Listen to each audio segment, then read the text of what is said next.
Hi மக்களே, welcome to my channel. இன்றைக்கி என்னென்னு பார்த்தீங்கன்னா செவ்வாய்க்கிழமை விலாக் தாங்க. காலையில் எழுந்திரிச்சோன்னே நம்ம பல் விளக்குறோமோ இல்லையோ, ஆனால் இந்த பாத்திரத்தை விளக்குறோம். ஏன்னா விளக்குனா தானே அடுத்து சமைக்க முடியும். அதனால தான் என்னென்னு பார்த்தீங்கன்னா, எங்கள் வீட்டில் பைப் கனெக்ஷன்லாம் கிடையாது. அதாவது எங்கள் வீடுனா வாடகை வீட்டில், நாங்கள் இருக்கிற வாடகை வீட்டில் பைப் கனெக்ஷன் கிடையாது. கையில் எடுத்து ஒரு பாத்திரத்தில் எடுத்து வச்சு தான் கழுவணும். என்னென்னு பார்த்திங்கன்னா, எனக்கு இது டபுள் வேலையாகவே ஆயிரும். ஏன்னா நம்ம அவசரமாக பாத்திரம் வளர்க்கும்போது தண்ணியெல்லாம் கீழே சிந்திருமா, அதை அப்புறம் துடைக்கணும். 2 வேலை, பாத்திரம் வளர்க்கணும், பாத்திரம் சுற்றி இருக்கிற இடத்தையும் துடைக்கணும். அதனாலே இனி போக போகிற வீட்லையாவது பைப் கனெக்ஷன் இருக்கிற மாதிரி பார்த்து போகணும். நம்ம பட்ஜெட்டுக்குள்ளே அந்த மாதிரி கிடச்சின்னா கொஞ்சம் நல்லாயிருக்கும்.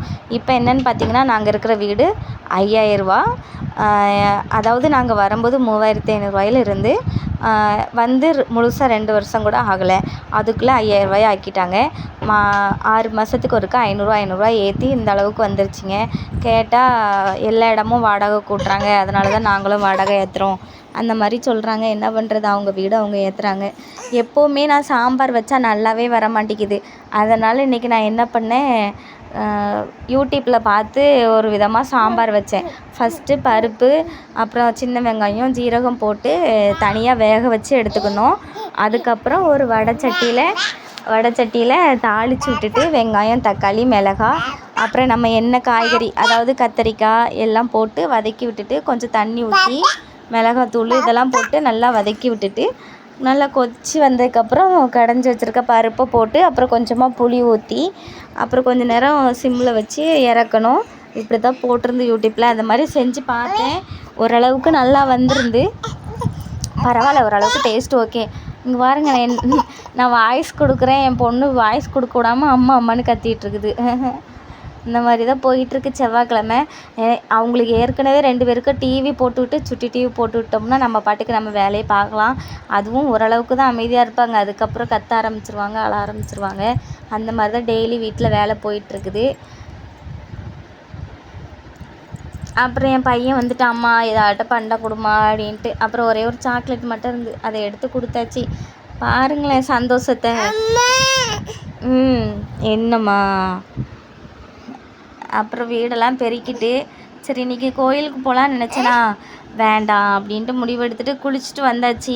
ஏன் வேண்டான்னா, நம்மளே மனசு கஷ்டமாக இருக்குன்னு தான் கோயில் போவோம். ஆனால் கோயிலுக்கு போகிறத நினச்சா, ஏன்னு கேளுங்க, அங்கே போனால் சாமிக்கு 20 ரூபா பூ வாங்கணும். அப்புறம் ஐயருக்கு தட்டில் வைக்கிறதுக்கு 10 ரூபா வேணும். ஆக மொத்தம் 30 ரூபா செலவாகுமே. வீட்டு செலவுக்கு என்ன பண்ணுறதுன்னு நினச்சே பாதி நேரம் நான் கோயிலுக்கு போகிறதில்ல. சரி, இப்போ அடிக்கிற வெயிலுக்கு என்ன பண்ணிகிட்ருக்கேன்னு பார்த்தீங்கன்னா, இப்போலாம் கொஞ்ச நாளாக என்ன பண்ணுறேன், சன்ஸ்க்ரீன் யூஸ் பண்ணுறேன். அதாவது ஒரு 3 மாதமாக யூஸ் பண்ணிகிட்ருக்கிறேன். தம்பியை ஸ்கூலுக்கு கூட்டிகிட்டு போகணும் வரணும் அப்படிங்கும்போது வெயில் ஜாஸ்தியாக இருக்கிறதுனால நம்மளோட ஸ்கின் கலர் மாறுது. அதனால சன்ஸ்க்ரீன் யூஸ் பண்ணலான்ட்டு இப்போ தான் ஒரு 3 மந்த்தாக யூஸ் பண்ணிகிட்ருக்கிறேன். அதில் எதுவுமே ரிசல்ட்டே தெரியாது. நம்மளோட ஸ்கின் ஸ்டோனை அது எப்பயும் போல் மெயின்டைன் பண்ணிகிட்ருக்கோம், அவ்வளோதான். மற்றபடி வேறு ஒன்றும் இல்லை. அப்புறம் எப்பயும் போல் பவுட்ரு போட்டு, இதுதான் என்னோடய ஸ்கின் மேக்கப்பே. என்னென்னா சன்ஸ்க்ரீன் யூஸ் பண்ணுவேன். அப்புறம் எப்பயாவது வெளியே போகிற மாதிரி இருந்ததுன்னா பாண்ட்ஸ் இருக்குல்ல 10 ரூபா க்ரீம், அது போடுவேன். அப்புறம் பவுட்ருமே அதுதான், பாண்ட்ஸ் பவுட்ரு தான். இந்த 3 தான் நான் ஃபேஸ்க்கு யூஸ் பண்ணுவேன். வேறு எந்த இதுவுமே கிடையாது. அதாவது பாண்ட்ஸில் எந்த ஃப்ளேவர், அது என்னது, சாண்டல் ஃப்ளேவர், அந்த ஃப்ளேவர் தான் யூஸ் பண்ணுவேன். வேறு எதுவுமே கிடையாது. அப்புறம் தலையெல்லாம் சீவிட்டே ரெடி ஆகிடலாம் அப்படின்னு தான் தலை சீவினேன். எனக்கு என்கிட்ட பிடிச்சதே என்னோடய தலைமுடி தாங்க. பாருங்களேன், ஃபஸ்ட்டெல்லாம் நல்லா லென்த்தாக இருந்து, இப்போ கொஞ்சம் அளவுக்கு வெட்டி விட்டோம். காலையில் சாயந்தரம் எனக்கு கட்டாயம் தலை சீவிடணும், இல்லாட்டி எனக்கு தலை வலிக்கிற மாதிரியே இருக்கும். டெய்லியுமே எண்ணெய் வைக்கணும், எண்ணெய் வச்சு தலை சீவணும், இல்லாட்டி எனக்கு தலை வலிக்கிற மாதிரியே இருக்கும். சரி, என்னென்னா இப்போ நாங்கள் இருக்கிற வீட்டை காலி பண்ண சொல்லிட்டாங்க. ஃபஸ்ட்டு ஒரு வீட்டில் இருந்தோம். அது 8 மாதம்தான் இருந்தோம். அந்த வீட்டையும் காலி பண்ண சொன்னாங்க. அதுக்கு என்ன ரீசன்னா, அந்த வீட்டில் இருக்கும்போது என் பையனுக்கு ஒரு 1.25 வயசு இருக்கும். அப்போ அவனுக்கு உச்சா வந்தாலும் சொல்ல தெரியாது, மோஷன் வந்தாலும் சொல்ல தெரியாது. விளையாடிட்டு இருக்கும்போதே உச்சா ஆய் எல்லாமே போயிடுவான். அப்போவுமே நான் இல்லை, சாணியெல்லாம் போட்டு அந்த இடத்த வலிச்சு விட்டுருவேன். நல்லா நீட்டாக தான் வச்சுருப்பேன். அப்போ ஒரு அங்கே ஒரு பாட்டி தான் எப்போ பாரு இந்த வார்த்தையை தான் சொல்லிகிட்டு இருந்தாங்க, உனக்கு உன் பையனை வளர்க்க தெரில, உனக்கு குழந்த வளர்க்க தெரில. எப்படிங்க அவங்க சொல்லலாம், நம்ம குழந்தைக்கு நீட்டாக ட்ரெஸ்ஸு போடாமல் தலைக்கு எண்ணெய் வைக்காமல் அந்த குழந்தைங்கள நீட்டாக வைக்காமல் இருந்தால் நீ சொல்லலாம், அப்படி தானே, உனக்கு குழந்தைய வளர்க்கத்தலன்னு. மோஷன் போகிறதுக்கும் உச்சா விட்றதுக்கும் அந்த குழந்தைங்களுக்கு சொல்லவும் தெரியாது, அவங்களுக்கு என்னொன்னும் தெரியாது, விளையாடிட்டு இருக்கும் போதே போயிடுவாங்க, அப்படி தானே. இதுக்கெல்லாம் உனக்கு குழந்தைய வளர்க்க தெரியாதுன்னு சொன்னால் அடிக்கடி சொல்லிகிட்டே இருந்தாங்களா. ஒரு நாள் எனக்கு கோவம் வந்துருச்சு. ஏன் உங்கள் குழந்தைங்கள்லாம் இந்த மாதிரி இருக்கும்போது உச்சாலாம் விட்டதே இல்லையான்னு கேட்டேன். உடனே அந்த பாட்டி நீ வீட்டை காலி பண்ணு அப்படின்னு சொல்லிடுச்சு. சரி அப்படின்ட்டு நானும் சரின்ட்டு காலி பண்ணிவிட்டு, இதெல்லாம் என்னங்க, இதுக்கெல்லாம் காலி பண்ண சொல்லுவாங்களா அந்த மருந்து. அப்புறம் இந்த வீட்டுக்கு வந்து கரெக்டாக இந்த ஜூன் மாதம் வந்துன்னா 2 வருஷம் ஆகுது. என்னடா நல்லா போயிட்டுருக்கேன்ட்டு நினச்சி சந்தோஷப்பட்டேன். இந்த வீட்டுக்கும் ஒரு ஆப்பு வந்துச்சு. என்னென்னா, இந்த நாங்கள் இருக்கிற வீட்டுக்கு பின்னாடி ஒரு 2 ஆள் நடந்து போடுற அளவுக்கு இடம் இருக்கும். அதாவது இந்த ஹவுஸ் ஓனர் இடம் தான். அந்த பக்கம் ரொம்ப குப்பையாக இருக்குன்ட்டு ஒரு நாள் என்கிட்ட வந்து நீ வீட்டில் சும்மா தானே இருக்க, நீ பெருக்கலாம்ல அப்படின்னாரு. சரின்னு நானும் 2-3 தடவை பெருக்கிட்டேன். அந்த பக்கம் அவங்க தம்பியோட இடம். ஏன்னா நான் வந்து நம்ம இடத்த பெருக்கிட்டோன்னா காற்றுல அவங்க தம்பி வீட்டு இடத்துல உள்ள குப்பையெல்லாம் நம்ம வீட்டுக்கே வந்துடுது. சரி, அவங்க யாருமே அங்கே பெருக்கிறதில்ல. சரி, நம்ம பெருக்கினாலுமே அங்கே இருக்கிற குப்பையெல்லாம் இங்கே வருதே. சரி, என்ன தான் இதில் கொஞ்சோண்டு இடத்த பெருக்கிறதுனால என்ன இருக்குது, அதனால நம்ம மொத்தமாகவே பெருக்கிடலான்னு அவங்க தம்பி இடத்தையுமே சேர்த்து நான் பெருக்கிட்டு வந்துட்டேன். அது பார்த்துட்டு இவர் என்ன சொன்னார்னா, நீ எப்படி அவங்க வீட்டு இடத்த நீ பெருக்கலாம், தேவையில்லாத வேலை பார்க்குற, உனக்கு வேறு வேலை இல்லையா அந்த மாதிரிட்டாங்க. அதை நான் சொன்னேன், இந்த மாதிரி பெருக்கிறதுல என்ன இருக்குது, அங்குள்ள குப்பை இங்கே வரதானே செய்யுது, அதனால தான் சேர்த்து பெருக்கினேன் அப்படின்னேன். இல்லை, எனக்கு பிடிக்கல, நீ அவங்க வீட்டு இடத்த பெருக்கினது எனக்கு பிடிக்கல, நீ வீட்டை காலி பண்ணு அப்படின்ட்டான்.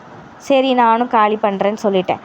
அப்புறம் அதுக்கு அடுத்த நாள் அப்படி இந்த மாதிரி பிரச்சனை வந்துச்சு. அதுக்கு அடுத்த நாள் மார்னிங் ஒரு 7 மணி இருக்குங்க. என்னோடய ஹஸ்பண்டு வேலைக்கு கிளம்பிட்டாரு. நானும் பசங்களும் தூங்கிட்டுருக்கோம்.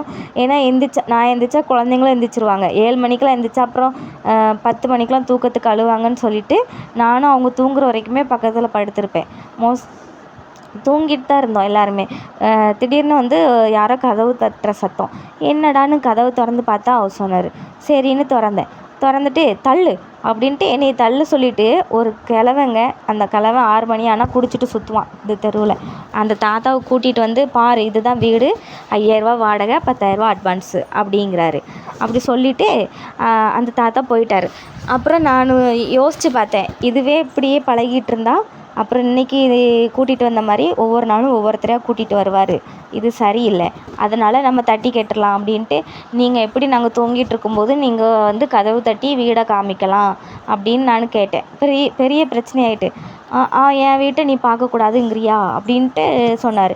இல்லை, நீங்கள் என் வீட்டை நீ பார்க்கக்கூடாதுங்கிறியா அந்த மாதிரி சண்டை போட்டார். இல்லை, நீங்கள் பாருங்கள், அதுக்குன்னு ஒரு டைம் இருக்குது. என்னோடய ஹஸ்பண்ட் இருக்கும்போது நீங்கள் கூட்டிகிட்டு வந்திருக்கலாம், வீட்டில் யாருமே இல்லாதப்போ நீங்கள் கூட்டிகிட்டு வந்தது தப்பு. அதுவும் இல்லாமல் என் குழந்தைங்க தூங்கிட்டு இருக்காங்க, தூங்கிட்டு இருக்கும்போது நீங்கள் வீட்டை திறந்து எப்படி காட்டலாம் அப்படின்ட்டு நானும் சண்டை போட்டேன். சண்டை போட்டுட்டு கதவு க்ளோஸ் பண்ணுறதுக்கு போனேன். அதுக்குள்ளே கதவு தள்ளிட்டு வீட்டுக்குள்ளேயே வந்துட்டார்.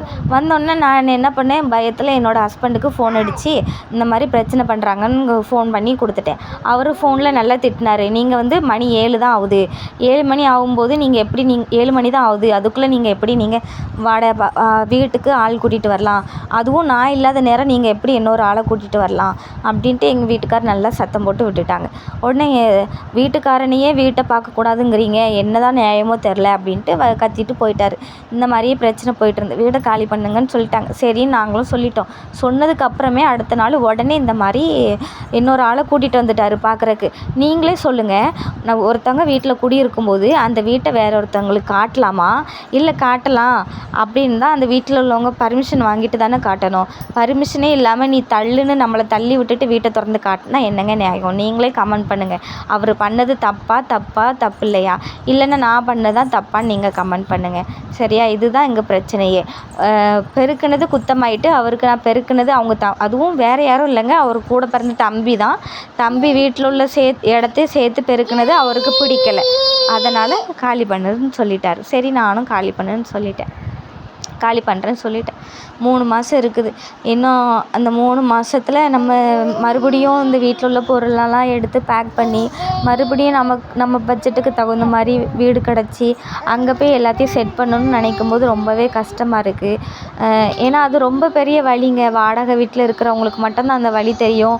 ஏன்னா ஓரளவுக்கு நம்ம இப்போ தான் செட் பண்ணி வச்சுருப்போம் அந்த வீட்டில் எல்லாமே. மறுபடியும் இல்லை, இது நமக்கான வீடு இல்லை, நம்ம வேறு இடத்த தேடி போகணும் அப்படிங்கும்போது வேறு வீடு பார்த்து அதுக்கப்புறம் இங்கே இருக்கிற பொருள்லாம் எடுத்துகிட்டு போய் மறுபடியும் அங்கே செட் பண்ணி கொஞ்ச நாள் போயிடும். அதுக்கு ஒரு 3 மாதம் போயிடும். அப்படியே போயிடும். இப்படியே தாங்க கடைசி வரைக்கும் நம்ம வாழ்க்கை போகும்போது அப்படிங்கும்போது ரொம்ப கஷ்டமாக இருக்குது. ஏன் தான் இந்த ஹவுஸ் ஓனருங்கெல்லாம் இப்படி இருக்காங்களோ, அவங்களுக்குலாம் போகும்போது என்ன தான் கொண்டு போகிறாங்களோ தெரியலை.